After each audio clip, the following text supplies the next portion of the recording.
एक गांव में एक चुड़ैल का साया था जिससे उस गांव के लोगों की जिंदगी ही बदल गई। आइए देखते हैं कि गांव के लोगों के साथ क्या हुआ था। एक दिन गांव की 3 औरतें, जिनका नाम श्यामा, रूपा और सपना होता है, आपस में बैठकर बातें कर रही होती हैं। अरे रूपा बहन, मैं तुम्हें क्या बताऊं, मेरी सास ने तो मेरा दिमाग खराब कर रखा है। अगर मेरा बस चले तो मैं उसकी जान ही ले लूं।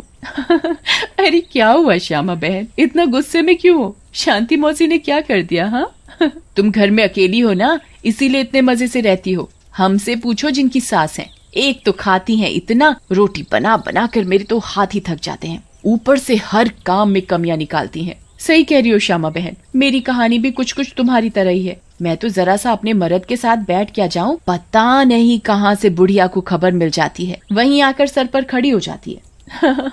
हाँ ये तो चिंता की बात है सपना बहन, मौसी को समझाओ, नहीं तो दादी कैसे बनेंगी। रूपा की बात सुनकर तीनों जोर जोर से हंसने लगती हैं। तभी उनकी नजर एक गोलगप्पे वाली पर पड़ती है। गोलगप्पे वाली बहुत ही सुंदर होती है, उसे देखकर तीनों से रहा नहीं जाता और वो तीनों गोलगप्पे वाली के पास चली जाती हैं। अरे तुम तो औरत होकर गोलगप्पे बेच रही हो।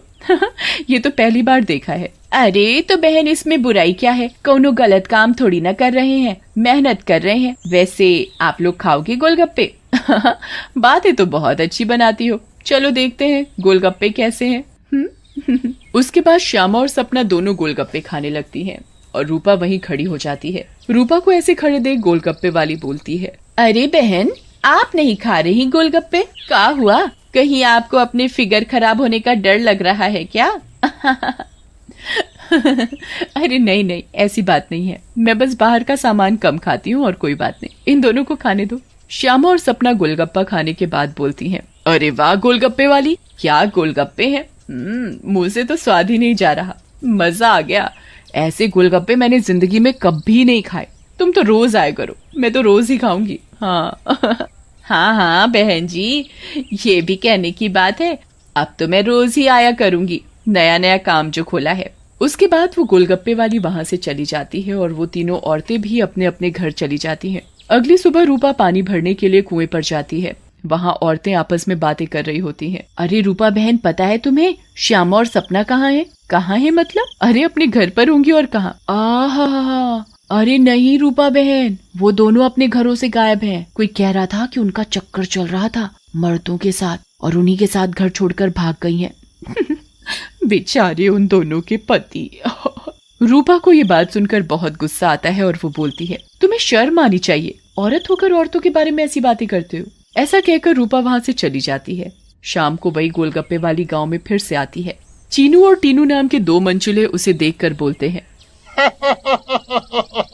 अबे टीनू, वो देख क्या लड़की है, एकदम एक नंबर, ये तो तेरी भाभी बनने लायक है बीड़ू। सही कह रहा है चीनू, लेकिन इसमें थोड़ा गलती होने का, ये अपन की नहीं, तेरी भाभी बनने लायक है, समझा क्या?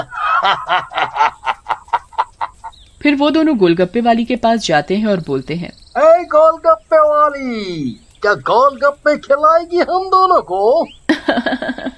आप दोनों भी कैसी बातें करते हैं, ये गोलगप्पे क्या मैंने पानी भरकर होली में मारने के लिए रखे हैं?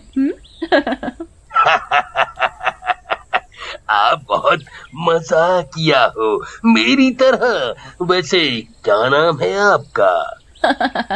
नाम में क्या रखा है साहब, आप गोलगप्पे खाइए ना, अगली बार आऊंगी तो नाम भी पता चल जाएगा। फिर चीनू और टीनू गोलगप्पे खाने लगते हैं। वाह, क्या गोलगप्पे हैं, इतने टेस्टी, लगता है तुम्हारे हाथ चूम लूं। मजा आ गया, मजा। फिर टीनू और चीनू गोलगप्पे वाली के सारे गोलगप्पे खा जाते हैं। अरे आप दोनों तो बहुत सारे गोलगप्पे खा गए, कहीं आपका पेट ना खराब हो जाए। कुछ नहीं होगा हम दोनों को, हम दोनों का बॉडी एकदम स्टील के माफिक है। वैसे कल आएंगी आप यहाँ? लेकिन गोलगप्पे वाली कुछ नहीं बोलती और वहाँ से चली जाती है। रात में ज्यादा गोलगप्पे खाने की वजह से टीनू और चीनू के पेट में दर्द होता है। हाय रे, मर गया। अरे टीनू भाई, ये लड़के का चक्कर अपन दोनों के लिए भारी पड़ गया रे। बहुत तेज दर्द हो रहा है पेट में। सही बोल रहा है भाई, अपन के पेट में भी बहुत गुड़गुड़ गुड़गुड़ सा हो रहा है और टॉयलेट तो कई बार होकर आया। मर गया रे, फिर से आ गई। टीनू और चीनू दर्द के मारे पेट पकड़कर बैठे होते हैं। तभी वो गोलगप्पे वाली उनके पास आ जाती है और बोलती है, क्या हुआ मेरे आशिकों, ऐसे क्यों बैठे हो, पेट में दर्द हो रहा है क्या?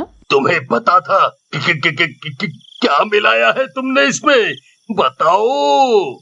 लेकिन तभी गोलगप्पे वाली चुड़ैल के रूप में आ जाती है। उसे ऐसे देखकर टीनू और चीनू दोनों घबरा जाते हैं और भागने लगते हैं। ये क्या हो गया अपन लोगों के साथ? हम तो परी समझ रहे थे, ये तो चुड़ैल निकली। अब हम क्या करेंगे? भागो रे भागो, अपनी जान बचाकर भागो। अब हम क्या करेंगे? करेगी तो ये चुड़ैल, अगर हम यहाँ से नहीं भाग पाए, इसलिए भागो यहाँ से। लेकिन चुड़ैल उन दोनों को पकड़ लेती है और मार डालती है और वहाँ से चली जाती है। इसके बाद तो मानो ये रोज की बात हो जाती है। रोज वो चुड़ैल गोलगप्पे वाली बनकर आती और गोलगप्पे खिलाकर रात में लोगों को मार डालती। इन सब से गांव वाले बहुत परेशान हो जाते हैं और एक दिन पंचायत बिठाते हैं। पंचायत में रूपा भी जाती है। अरे भाइयों, गांव संकट में है, हम सबको मिलकर इस समस्या का समाधान निकालना पड़ेगा, नहीं तो एक एक करके पूरा गांव ही खाली हो जाएगा। तभी रूपा का पति दीनू बोलता है, लेकिन सरपंच जी, हमें तो कुछ पता नहीं है कि ये सब कौन कर रहा है, या लोग अपने आप घर छोड़कर जा रहे हैं। सही कह रहे हो दीनू बेटा, लेकिन हम ऐसे शांत तो नहीं बैठ सकते और अपने गांव वालों को जाने नहीं दे सकते। हमें कुछ तो करना ही होगा। हाँ। फिर पंचायत में कोई भी फैसला न निकलने पर सभी गांव वाले अपने अपने घर चले जाते हैं। उसी दिन दोपहर में चुड़ैल फिर से गोलगप्पे वाली का भेष बदल कर गाँव में आती है। रूपा उसके पास जाती है और बोलती है, अरे गोलगप्पे वाली, जरा गोलगप्पे खिला दे, सुबह से मन खराब हो रहा है, शायद चटपटा खाने से ठीक हो जाए। लेकिन तभी उसकी नजर गोलगप्पे वाली के पैरों पर पड़ती है। गोलगप्पे वाली के पैर उल्टे होते हैं। रूपा ये देखकर समझ जाती है कि हो न हो ये इसी का किया धरा है। रूपा सब समझने के बावजूद गोलगप्पे खाने लगती है और खाकर वहाँ से चली जाती है और दीनू के घर में जाकर सारी बात बताती है, जिसे सुनकर दीनू बोलता है, तुम पागल हो गई हो क्या रूपा? अगर उस गोलगप्पे वाली पर तुम्हें शक था तो तुमने गोलगप्पे क्यों खाए और अपनी जान जोखिम में क्यों डाली? मैंने अपनी जान जोखिम में नहीं डाली, तुमने एक बात पर ध्यान नहीं दिया। गांव में जितनी भी लाशें मिली हैं वो सिर्फ आदमियों की हैं, एक भी औरत की नहीं है। इसका मतलब ये है कि ये चुड़ैल अभी सिर्फ आदमियों को मार रही है। लेकिन रूपा, फिर भी औरतें तो गायब हो रही हैं और वो चुड़ैल निकली तो तुम उसका मुकाबला कैसे करोगी? हम औरतों में बड़ी शक्ति होती है, हम अगर अपनी पर आ जाएं तो किसी को भी अपने बस में कर लें। ये तो एक चुड़ैल है, इसे मैं देख लूंगी।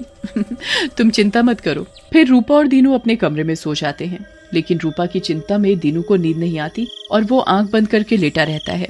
रात में चुड़ैल उन दोनों के कमरे में आती है और रूपा को यूं आराम से सोते हुए देखकर हैरान रह जाती है। ये औरत तो वाकई बहुत निडर है, क्या मत सो रही है, लेकिन आज के बाद डरेगी। ऐसा कहकर चुड़ैल सोती हुई रूपा को उठा लेती है और जंगल की ओर चल पड़ती है। दीनू भी चुपचाप चुड़ैल का पीछा करने लगता है। चुड़ैल एक गुफा के सामने पहुंचकर रुक जाती है और गुफा को खोलती है। खुल जा सिमसिम। गुफा का दरवाजा खुल जाता है और चुड़ैल अंदर चली जाती है। दीनू भी चुपके से उनके पीछे पीछे अंदर चला जाता है। अंदर जाकर चुड़ैल रूपा को एक अंधेरे कमरे में ले जाती है और रोशनी करती है। जैसे ही वहाँ रोशनी होती है, गांव की बाकी औरतें भी रूपा को दिखाई देती हैं। श्यामा और सपना भी वहाँ होती है। अरे चुड़ैल, ये सब क्या है? गांव की औरतें, तुम ये क्या कर रही हो? लेकिन चुड़ैल कुछ नहीं बोलती। रूपा बहन, ये चुड़ैल पूर्णिमा के दिन हम सब औरतों की बलि देगी, बचा लो हमें। ये बचाएगी तुम्हें। इसकी जान तो खुद खतरे में है। तभी वहाँ दीनू आ जाता है और बोलता है, रूपा की नहीं चुड़ैल, बल्कि तू खतरे में है। दीनू सब औरतों को जलती मशाल दे देता है। चुड़ैल, तूने हमको और गांव वालों को बहुत परेशान किया है, गोलगप्पों की कसम, तुझे छोड़ेंगे नहीं। ऐसा कहकर औरतें चुड़ैल के ऊपर मशाल डाल देती हैं और चुड़ैल जलने लगती है। मुझे जाने दो, छोड़ दो। लेकिन चुड़ैल थोड़ी ही देर में जलकर भस्म हो जाती है।